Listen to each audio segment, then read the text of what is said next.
13వ అధ్యాయం 59వ సర్గ. సీతను విడిచి ఎందుకు వచ్చావని లక్ష్మణుడిని అడిగిన రాముడు. పర్ణశాలకు వెళ్తున్న శ్రీరాముడు తనను కలవడానికి వస్తున్న తమ్ముడు లక్ష్మణుడిని దారిలో చూసి శోకంతో తప్పిస్తూ ఇలా అన్నాడు. నువ్వు సీతను రక్షిస్తావని నమ్మి కదా సీతను ఒంటరిగా నీ స్వాధీనంలో ఉంచి నేను ఇలా వచ్చాను. నేను కాపాడలేక నీకు ఆ పని అప్పచెప్పానా? ఆ స్త్రీరత్నాన్ని అడవిలో ఒంటరిగా వదిలిపెట్టి ఇక్కడేదో మునిగిపోయినట్లు ఆదురాబాదరాగా పరిగెత్తుకుంటూ వచ్చావు. నిన్ను చూసింది మొదలు నాకేదో భయంగా ఉంది లక్ష్మణ. వచ్చిన వాడికి సీతను కూడా తీసుకుని రావచ్చు కదా. ఆమె లేకుండా నువ్వు ఒక్కడివే రావటం దూరం నుంచే చూసిన నాకు గుండె పగిలింది. ఎడమ భుజం ఎడమ కన్ను అదిరాయి. అయ్యో, కొంప మునిగింది కదా అనుకున్నాను. ఇలా రామచంద్రమూర్తి తన మీద నింద వేయడంతో, దోషం ఆరోపించడంతో ఆయన పడుతున్న దుఃఖబాధను గమనించి ఇంతకు పూర్వమే సీత మాట్లాడిన మాటలకే నొచ్చుకున్న లక్ష్మణుడు మరింత నొచ్చుకుని ఇలా జవాబిచ్చాడు. అన్నా, ఆ ధ్వని నీ గొంతుక అని మోసపోయి స్వతంత్రించి నాకై నేను రాలేదు. సీత, లక్ష్మణ, కావరే అనే ధ్వని అరణ్యంలో కలుగగా సీత విని భయపడి నన్ను పొమ్మని నీ మీద ప్రేమ వల్ల నన్ను బలవంత పెట్టింది. అలా తొందర పెట్టడంతో రాముడికి భయం లేదమ్మా. ఆయనకు అపాయం కలుగజేసేవాడు లోకంలో లేడమ్మా. అది రాముడి గొంతు కాదమ్మా. ఎవడో మాయలు మారి పని అది అమ్మా. రాముడు తనను రక్షించమని మరొకరిని వేడుకుంటాడా అని ఆమెకు నమ్మకం కలిగేలా ఎంతో చెప్పాను. వదినా, ఎందుకమ్మా ఇంతగా భయపడతావు? రామచంద్రుడికి రాక్షసుల వల్ల యుద్ధంలో భయం కలుగుతుందా? ఇదేమిటమ్మా, ఆ గొంతు ఆయనది, నేను నమ్మతగునా? అది ఆయన గొంతు కాదని రాక్షసుడే అలా అరిచాడు. అమ్మా, తొందరపడకుండా నిబ్బరించుకో అని చెప్పాను. అన్నా, ఇంకా ఇలా అన్నాను. రామచంద్రుడనగా ఏమని తలిచావమ్మా? దేవతలనైనా తన భుజబలంతో కాపాడగల ఆయన రక్షించమని నన్ను కోరతాడా? ఇది నిజమని నువ్వెలా నమ్ముతావమ్మా? ఎవడో ఏదో కారణంతో మా అన్న గొంతు లాంటి గొంతుతో రక్షించమని అరిచాడు. ఆ ధ్వని మార్పు వింటే అది మా అన్నది కాదని అర్థమవుతుంది. కాబట్టి తొందరపడవద్దు, శాంతించు. నువ్వు కూడా నీచ స్త్రీలాగా దుఃఖపడవచ్చా? ప్రపంచంలో ఇంతవరకు పుట్టిన వారిలో, ఇక ముందు పుట్టబోయే వారిలో యుద్ధంలో రామచంద్రుడిని ఎదిరించి గెలవగలవారు లేరు. కాబట్టి నీ మనసులో కలిగిన భయం వదిలి నిశ్చింతగా ఉండు. దేవతలందరూ ఏకమై వచ్చిన రామచంద్రుడిని యుద్ధంలో జయించలేరు. ఇక ఈ నీచ రాక్షసులు ఏం చేయగలరు అని నేను చెప్పగా మతిభ్రమ కలిగిన సీత ఇలా అంది. నువ్వు నన్ను కోరి అన్న చావాలన్న పాపచింతతో ఉన్నావు. నీ కోరిక కొనసాగుతుందా లక్ష్మణ? నీ అభిప్రాయం తెలిసింది. నువ్వు నాకు సీత లభించేట్లు చేస్తే నేను నీకు సహాయం చేస్తానని నువ్వు భర్తతో అంగీకారానికి వచ్చారు. ఆ ఒడంబడిక తర్వాతే నువ్వు రాముడి వెంట వచ్చావు. అలా కాకపోతే తనను కాపాడమని అన్న అరిస్తే కాపాడడానికి పోని తమ్ముడు ఎవరైనా ఉంటారా? నువ్వు రహస్యవర్తనం గల పగవాడివి కానీ రాముడికి తమ్ముడివి కాదు. ఎప్పుడు వీలవుతుందా, ఎప్పుడు సీతను హరిస్తానా అన్న ఆశతో నా కోసమే నా మగడి వెంట వచ్చావు. ఈ మాటలు వినగానే నా పెదవులు అదిరాయి, కళ్ళు ఎర్రగా అయ్యాయి. కోపం పట్టలేక అక్కడ ఉండలేక ఆశ్రమం వదిలి వచ్చాను. అన్నా, ఉన్న విషయం చెప్పాను. లక్ష్మణుడు ఇలా చెప్పడంతో రాముడు, పాపరహితుడా, నువ్వు సీతను విడిచి రావడం సరైన పని కాదు. ఇప్పుడు ఏమనుకున్నా ఏం ప్రయోజనం? స్త్రీలకు కోపం వస్తే ఏదో అంటారు. అందున భర్తకు కీడు కలిగిందని భయంతో, శోకంతో పీడించబడ్డ వారి విషయం చెప్పాలనా? ఇవన్నీ నువ్వు ఆలోచించకుండా సీత కోపడిందని నువ్వు కూడా కోపంతో నా శౌర్యం, నా శక్తి తెలుసు కూడా ఆడదాన్ని ఒంటరిగా అడవుల్లో వదిలి వచ్చావే. ఏమనాలి నిన్ను? ఎదుటివారు కోప్పడితే నేను కోపగించుకోవాలి అనుకున్నావే కానీ దానివల్ల కలిగే అపాయాన్ని ఆలోచించలేదు కదా. ఆడది నిన్ను కఠినంగా మాట్లాడిందని కోపగించి ఇలా రావటం తగునా? స్త్రీ జాతికి అది సహజం. తిడితే తిట్టని, మన పని మనం చేసుకుందాం అని సహించి ఊరుకుండాల్సింది. నేను వచ్చిన తర్వాత ఆ వృత్తాంతం అంతా చెప్తే నేను విచారించేవాడిని కదా. నేను భార్య మాటలు విని నిన్ను సందేహించేవాడిని అనుకున్నావా? అలా కాకుండా దూరంగా విడిచి రావడం మంచిదా? నా ఆజ్ఞ జేవ దాటావు కదా. తల్లిదండ్రుల ఆజ్ఞలు పరస్పర విరుద్ధమైనప్పుడు నేను ఎలా ప్రవర్తించానో అనేది కూడా నువ్వు ఆలోచించలేదు కదా. జింక శరీరంతో ఆశ్రమం నుండి నన్ను తీసుకొచ్చిన రాక్షసుడు నేను ఒక బాణం వేయగా అది తగిలి జింక శరీరం వదిలి రాక్షస వేషంలో తీక్షణమైన నా బాణాల దెబ్బలను సహించలేక ప్రాణాలు కోల్పోతూ దూరంగా వినపడేట్లు నా గొంతు లాంటి గొంతుతో నేనే అరిచినట్టు అరవగా అది విని నువ్వు సీతను విడిచి వచ్చావు. 60వ సర్గ. రాముడు తాను చెప్పదలుచుకున్న మాటలను లక్ష్మణుడికి చెప్పి త్వరగా ఆశ్రమం వైపు అడుగులు వేస్తుంటే ఎడమ కన్ను కింది భాగంలో అదిరింది. కాళ్ళు కూలబడ్డాయి. దేహం వణకటం మొదలైంది. ఆయన తనకు కలుగుతున్న అపశకునాలకు వ్యాకులపడుతూ సీతాదేవి ఇంకా క్షేమంగా ఉన్నదా, నేను ఆమెను చూడగలనా అనుకుంటాడు. ఇలా అనుకుంటూనే తన ఆశ్రమంలో ప్రవేశిస్తాడు. అక్కడ సీత లేకపోవడం చూసి దుఃఖంతో భ్రమ చెందినవాడై చేతులు జోడించి ఆశ్రమాన్ని పరికించి చూశాడు. గృహలక్ష్మి లాంటి శ్రీరత్నం సీత లేని కారణాన కమలాలు లేని కొలంలాగా, వాడిపోయి ఏడుస్తున్న వృక్షాలలాగా, కాంతిహీనమైన వనంలాగా పాడుపడ్డ తన ఆశ్రమం ప్రవేశించి వెతికి చూసిన రాముడు సీత లేదని నిశ్చయించుకుని మనసు కలత చెందగా ఆమెను తలుచుకుని ఏడ్చాడు. సీత ఏమైందోనని రకరకాల ఆలోచించడం మొదలుపెట్టాడు. సీతను రాక్షసులు పగబట్టి ఎత్తుకుపోయారా? క్రూర మృగాలు భక్షించాయా? ఏదైనా కారణాన ఎక్కడికైనా పోయిందా? పరిహాసం కోసం ఎక్కడైనా దాక్కున్నదా? ఒక్కతే ఆశ్రమంలో ఉండలేక అడవుల్లోకి పోయిందా?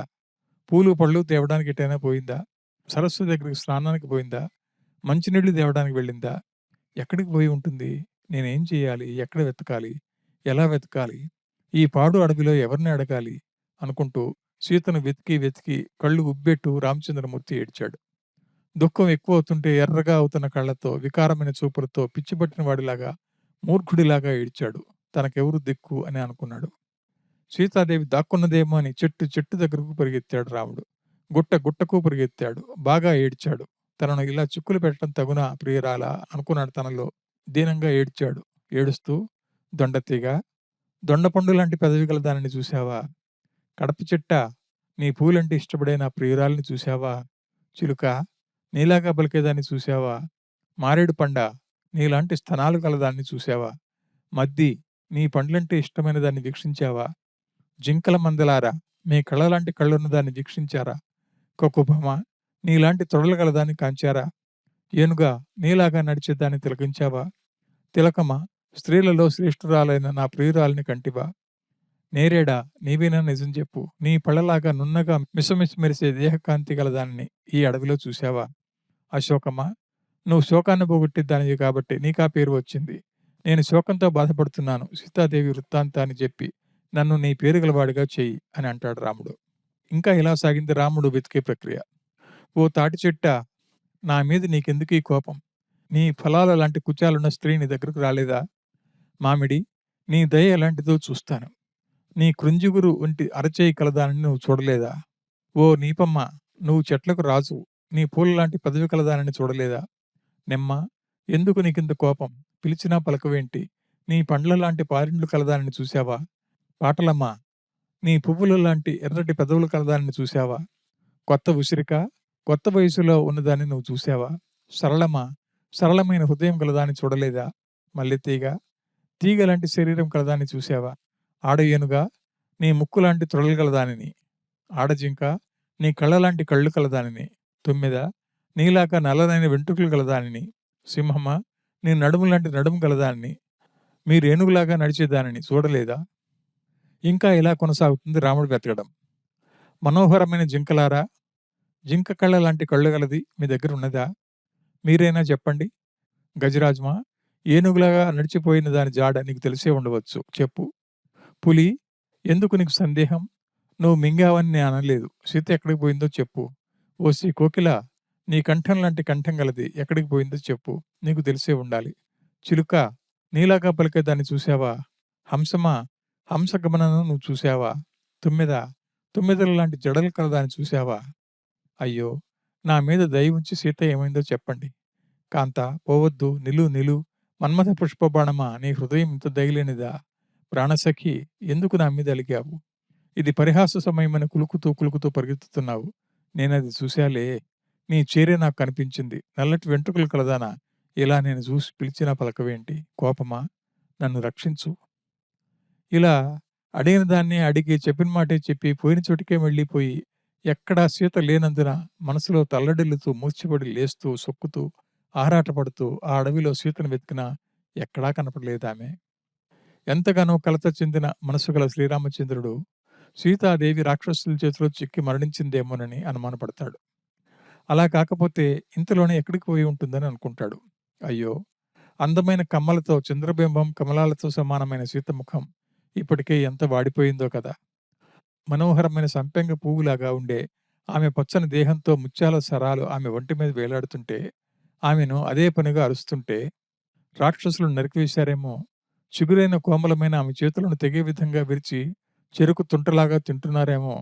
చెరుకు తుంటలాగా భావించి ఆమె నడుమును రేముడులాగా విరిచి పాపాత్ములు తింటున్నారేమో. దుష్ట రాక్షసులు సీతను చంపారేమో. అన్నా లక్ష్మణ, నేను చిత్తభ్రమలో ఉన్నాను కాబట్టి బహుశా నాకు సీత కనపడలేదేమో! నీకైనా కనిపించిందా? చిన్నారి చిన్నదానా? నిన్ను నేను మళ్ళీ చూడగలనా?" ఇలా ఏడుస్తూ శ్రీరాముడు వేగంగా ఒక వనం తర్వాత మరో వనంలో వెతుకుతూ భ్రమతో సీత సీత అని పిలుస్తూ వెర్రివాడిలాగా శోకించాడు. 61వ సర్గ. సీతాదేవిని తలుచుకుంటూ శ్రీరాముడు భయంతో శోకంతో రెండు చేతులెత్తి హో అని ఏడ్చాడు. అలా ఏడుస్తూనే "ఏరా తమ్ముడా, లక్ష్మణా, సీత ఆశ్రమంలో లేదు కదరా! ఎక్కడికి పోయిందో కదరా! ఘాతుకంగా ఏదైనా తిన్నదేమో! ఎవరైనా ఎత్తుకుని పోయారేమో కదరా! కమలాల లాంటి కళ్ళున్న సీతాదేవిని విడిచి నేను ఒక్క నిమిషమైనా బతకగలనా? నా చెలి, మళ్ళీ నిన్ను కళ్ళారా చూడగలనా? అయ్యో స్త్రీరత్నమా, బాలారత్నమా, నా ఏడుపు ఇలా ఉండని. నువ్వు మచ్చిక చేసుకున్నందున నీతో తిరిగిన క్రీడా మృగాలు నిన్ను విడిచినందువల్ల విశేషంగా ఏడుస్తున్నాయే, అది గూడా నీకు తెలియదా? సీతాదేవిని విడిచిన దుఃఖాతిశయంతో మరణించి స్వర్గానికి పోతే అక్కడ నా తండ్రి, "ఏమిరా రామా! నీకు నేనేం చెప్పానురా? 14 సంవత్సరాలు అడవిలో ఉండమన్నాను కదా! ఆ గడువు ముగిసిందా? ఇక్కడికొచ్చావెందుకురా? ఛీ" అని అసత్యవాదిని, మోసగాడిని, మర్యాద తప్పిన వాడిని ఆయన నన్ను చివాట్లు పెడతాడు. నా మంచి కీర్తి అంతా వదిలిపోయే విధంగా నా మీద దయ లేకుండా నన్ను వదిలి నువ్వు ఇలా పోవచ్చా? నన్ను విడిచి నువ్వెక్కడికో పోగలిగావు గానీ, నేనలా పోలేను గదా! ఇంక నా గతేంటి? ఈ శరీరాన్ని నేనెలా మూసుకొని తిరగగలను అంటాడు.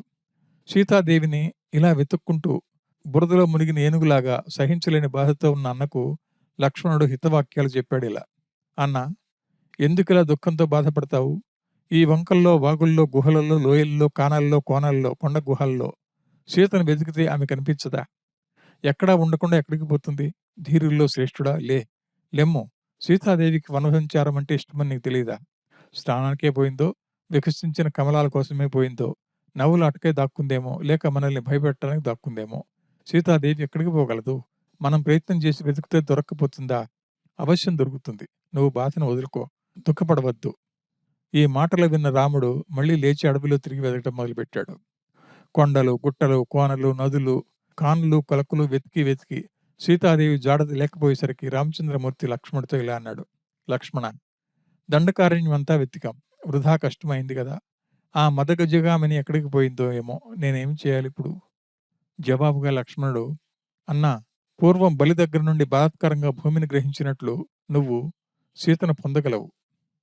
అప్పుడు రామచంద్రమూర్తి ఇలా అన్నాడు: "ఈ ప్రదేశమంతా వెతికాం. శ్రమ కలిగిందే గాని సీత అయితే కనపడలేదు. ఈ పర్వతంలో అనేక గుహలున్నాయి. ఎక్కడని మనం వెతకగలం?" అని అంటూ కాసేపు మూర్ఛిపోవటం, కాసేపు నేల మీద పడటం, కాసేపు ఏడవటం, "బాలా, సీత, సీత ఎక్కడికి పోయావే?" అని నేల మీద పడిపోయాడు. తమ్ముడు లక్ష్మణుడు సమాధానపరచటానికి ఏవేవో మాటలు చెప్పినా వాటిని అంగీకరించకుండా దుఃఖంతో బాధపడుతూ పరితపించాడు.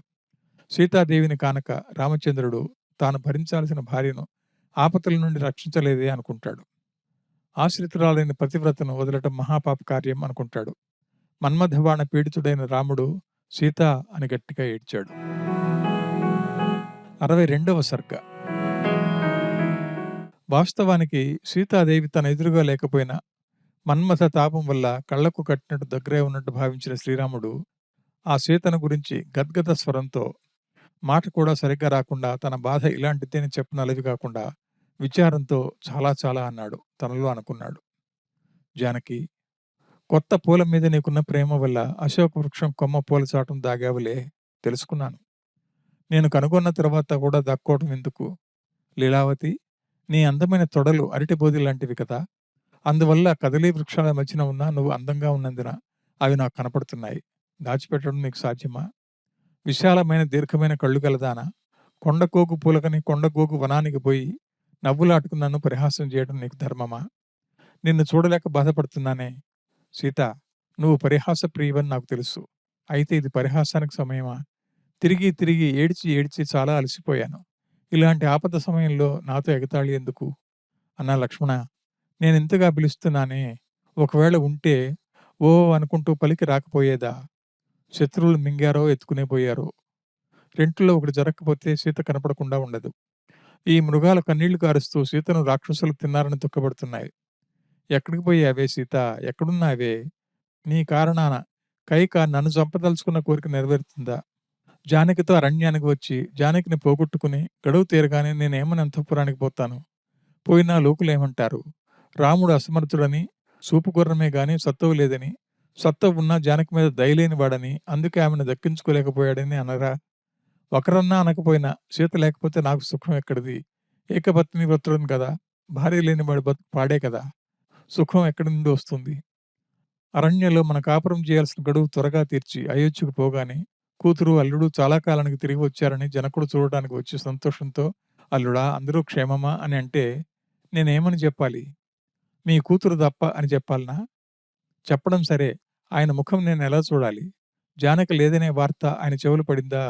కడుపు దుఃఖాన తన బిడ్డను తలచి తలచి శోకంతో తప్పించి తప్పించి సగం చచ్చిపోతాడు కదా!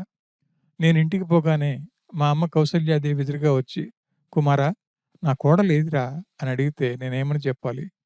ఆ తర్వాత మీ అమ్మ వచ్చి "రామచంద్ర ఏదిరా జానకి" అంటుందే, ఏమని చెప్పడానికి నోరెలా వస్తుంది? ఆ తర్వాత కైకమ్మ కళ్ళబుల్లి చిరునవ్వుతో పరిహాసంగా "సీతను అడవికి ధారపోసి వచ్చావా" అంటుందే, నేనేమని అబద్ధం చెప్పాలి? భరత శత్రుఘ్నులు వచ్చి "అన్నా మా వదిన రాలేదా ఏమి?" అని ప్రశ్నిస్తారు కదా! ఏమని జవాబివ్వాలి? సీత రాలేదు. రాముడు ఒక ఆడదాన్ని కాపాడలేక పెళ్ళాన్ని రాక్షసుల పాలు చేసి తాను మాత్రం వచ్చాడని పలుచగా మాట్లాడే వాళ్ళ నోళ్ళు ఎలా మూయించాలి? లక్ష్మణ నేనేం చేయాలి? ఇప్పుడు నేను చెప్పిందంతా పోనివ్వు. భరతుడి పురానికి రాను. స్వర్గానికి పోతాననుకో. సీత లేని కారణాన అది కూడా శ్మశానంలా శూన్యంగా కనపడుతుంది. లక్ష్మణ నువ్విక్కడ ఇంకా ఆలస్యం చేయకుండా అయోధ్యకు పో. భరతుడిని గట్టిగా కౌగిలించుకుని నేను చెప్పానని నా మాటలుగా ఎలా చెప్పు. భరతా నువ్వు శాశ్వతంగా రాజువై రాజ్యాన్ని పాలించు. ఇది రామాజ్ఞ అని చెప్పు. ఇంత కార్యం చేసిన మా తల్లి కైకకు, మీ అమ్మకు, కౌసల్యకు నా ఆజ్ఞగా నమస్కారం చేయి. మా అమ్మను చాలా చాలా అడిగానని చెప్పు. సీత పోయిన వ్యవహారం, నా చావు గురించి కూడా చెప్పు. అన్ని విధాలా నువ్వు ఆమెను జాగ్రత్తగా చూసుకో. నాయనా ఇక పోయిరా. నీకు మేలు కలుగుగాక. నాయనా నేను లేకుండా నువ్వు అడవుల్లో తిరగాల్సిన పని లేదు. సీతాదేవి లేకుండా దేహంలో ప్రాణాలుండవు. ఇలా వెలవెలబోతూ అతిశయించిన బాధతో రాముడు సీతాదేవిని తలుచుకుంటూ మాట్లాడుతుంటే, దుఃఖపడుతుంటే లక్ష్మణుడు చలించిన మనస్సుతో కలవరపడ్డాడు. 63వ సర్గ. సీతా వియోగం వల్ల కలిగిన శోకంతో ఉన్న రాముడు తమ్ముడు లక్ష్మణుడితో ఇలా అన్నాడు. శోకం మీద శోకం విశేషంగా ప్రాప్తించి నా గుండెలు పగిలేట్లు కలవలపరుస్తున్నాయి. ఈ లోకంలో నాలాంటి మహాపాపి మరొకరు ఉండరు. పూర్వజన్మలో నేను విస్తారంగా ఎన్నో పాపాలను చేసిన కారణాన ఈ జన్మలో వాటి ఫలితంగా పెద్ద దుఃఖం మీద దుఃఖంలాగా ఇలా సంభవించింది. ఒకటి వెంట ఇంకొక కష్టం ఏమిటంటే చెప్తా విను. మొదటిది న్యాయంగా రావాల్సిన రాజ్యం నాకు రాకపోవడం. ఆ కారణాన నా మేలు కోరిన ముఖ్య బంధువులందరినీ వదలటం. నా కొరకై తండ్రి చావటం. తల్లిని దిక్కులేని దానిగా చేసి నేను అడవులకు రావడం. ఇవన్నీ ఈ శరీరాన్ని దహించి వేస్తున్నాయి. ఇప్పుడు భార్యను పోగొట్టుకోవడంతో అవన్నీ జ్ఞాపకానికి వచ్చి రగులుతున్న అగ్నికి కట్టెలు చేర్చినట్లయి భగ్గున మండుతున్నాయి. ఎవడో రాక్షసుడు బలాత్కారంగా ఈడ్చి పట్టుకుని ఆకాశాన్ని పరిగెత్తగా భయపడ్డ సీతాదేవి మారుపడ్డ గొంతుతో దిక్కులేని దానిలాగా ఏడవటం ఉంటుందా? బలవంతంగా తీసుకుని పోయి ఏం చేయగలడు? వశపరుచుకోవడం సాధ్యం కాని పని. కాబట్టి కోపంతో చంపి ఉండవచ్చు. చంపి ఎర్రచందనం పూయటం వల్ల అందమైన మనోహరమైన ఆమె కుచాలు నెత్తురు ధారలు కారేట్లు ఎవడో దుష్టుడు చేస్తే ఆమె అందం చెడిపోయిందేమో. మృదువైన ఆమె తీయటి మాటలు, ఆ నల్లటి వెంట్రుకలు, అందమైన ముద్దులు గారే ముఖం రాహు చేతిలో చిక్కి దుఃఖపడే చంద్రుడిలాగా కాంతి విహీనమైపోయిందేమో. ముత్యాల హారాలు వేలాడే ఆమె మెడను చీల్చి నీచమైన మనసు కలవారెవరైనా ఆమె నెత్తురు తాగారేమో. నేను ఒంటరిగా అడవిలో నడిచిపోయిన కారణాన రాక్షసులు హింసిస్తే ఆమె ఏడవకుండా ఉంటుందా? ఇది గోదావరి నది. దీని మీద సీతకు అమితమైన ప్రేమ. ఇక్కడికి ప్రతిరోజు వస్తుంది. ఇక్కడున్నదేమో ఉండదు. ఎందుకంటే ఎన్నడూ ఇక్కడికి ఒంటరిగా రాలేదు. పద్మం లాంటి ముఖం, పద్మం లాంటి కళ్ళు కల పద్మిని సీతాదేవి. పద్మాల కోసం గోదావరి నదికి వచ్చిందేమో. ఒంటరిగా ఎన్నడూ ఇల్లు విడిచి వెళ్ళిన సీత ఇవాళ ఇక్కడికి వస్తుందా? రాదు. అసమానమైన పూల సమూహంతో అందంగా ఆడే తొమ్మిదిలు, ఆడే చిలుకలు, పక్షులు ఉన్న ఈ పూల పొద దగ్గరకు వచ్చిందేమో. వచ్చి ఉండదు. ఎందుకంటే సీత పిరికిది. ఒంటరిగా రావడానికి ప్రయత్నం చేయదు. ఇలా వెతికి వెతికి ఎక్కడా సీతను చూడలేక జగచ్చక్షువు కాబట్టి తన వంశానికి మూలపురుషుడైన సూర్యుడిని అడగటం ప్రారంభించాడు. రవి నీకు నమస్కారం. లోకంలోని అందరి సత్య ప్రవర్తన, అసత్య ప్రవర్తన తెలిసిన వాడివి. నా భార్య ఎక్కడికి పోయింది? ఎవరైనా ఎత్తుకుపోయారా చెప్పు. ఆకాశాన ఉన్న సూర్యుడు భూమి మీద గృహాలలో జరిగే విషయాలు చూసి ఉండకపోవచ్చుని వాయుదేవుడిని అడగసాగాడు. వాయుదేవ నీకు తెలియని విషయం లోకంలో లేదు. సీత మరణించిందా? లేక ఎవడైనా అపహరించాడా? ఈ అడవుల్లో ఎక్కడైనా చిక్కుకుని దారి తెలియక ఇబ్బందుల్లో పడిందా? ఆలస్యం చేయకుండా చెప్పు. ఈ విధంగా రామచంద్రమూర్తి విలపిస్తుంటే, ధైర్యవంతుడైన లక్ష్మణుడు రాముడిని ఊరటపరచటానికి కాలానుగుణమైన కొన్ని మాటలు చెప్పాడు ఇలా: "అన్నా, ఏడవవద్దు. సంతాపంతో శుష్కించి విచారించవద్దు. ధైర్యంగా ఉండు. శోకంతో కృశించవద్దు. స్త్రీరత్నమైన సీతాదేవిని వెతుకుదాం. మహాత్ములైన వారు కష్టమైన పనులు చేయడానికి కొంచెం కూడా బాధపడరు. స్త్రీ పురుషుల సంయోగం వల్ల కలిగిన దేహం భగవంతుడికి లేదు. అయినా విష్ణుమూర్తి ఇతర అవతారాలలాగా కాకుండా రామావతారం దోషరహితమై చైతన్యం గలదై నిత్య సుఖస్వరూపమైన తన శరీరాన్ని ప్రకాశించేట్లు చేసింది. రామచంద్రమూర్తిలో రావణుడి భగవంతుడనే బుద్ధి లేకుండా చేసి వాడికి మోక్షం లేకుండా చేయటమే రామచంద్రుడి శోకానికి ఫలం అని చెప్పడం జరిగింది. రావణుడి చేత సీతను అపహరించేట్లు చేయడం, వాడి పుణ్యాన్ని నాశనం చేసి వాడిని తన చేతిలో చంపబడేట్లు చేయటమే. గొప్ప తపస్సు చేసి సంపాదించిన బలం కల రావణుడిని అంతకంటే అధిక తపోబలం లేకుండా చంపడం సాధ్యపడదు. దేవతలు అంతకంటే ఎక్కువ తపస్సు చేయలేరు. కాబట్టి వాడికి అనుచితమైన అనురాగం సీత మీద కలిగించి దానివల్ల వాడిని మోహితుడిని చేసి రావణుడి తపశ్శక్తి నాశనం చేసి దేవతలు ఆ కార్యం సాధించాలని లక్ష్మీదేవితో కలిసి ఆలోచించి సీతతో సహా అవతరించాడు విష్ణువు. రామచంద్రమూర్తి మాయా మానుష వేషధారి అని అంగీకరించాలి. కర్మబద్ధులై జన్మించిన ప్రాకృత జనులు ఎలా ప్రవర్తించారో ఆయన అలానే చేశాడు. భార్య మీద ప్రేమ గల మనుషులు ఆమెను పోగొట్టుకుంటే ఎలా ఏడుస్తారో రాముడు కూడా అలానే చేశాడు. కన్నీరు కార్చడం, ఏడవటం సత్యమే. కానీ అది తామస్య శోకం వలన కలిగింది కాదు. జయ విజయులకు మూడో జన్మలో కానీ ముక్తి లేదనే విషయం భగవంతుడికి తెలుసు. రావణ కుంభకర్ణులది రెండవ జన్మే కాబట్టి ముక్తి లేదు. భగవంతుడు రావణుడికి మోక్షం లేకుండా చేయడానికి వాడికి దుర్బుద్ధి పుట్టించి వాడితో ఒక అకార్యం చేయించి అది నెపంగా వాడిని వధించాడు. లోకశిక్ష కోసం వచ్చినవాడు కదా భగవంతుడు.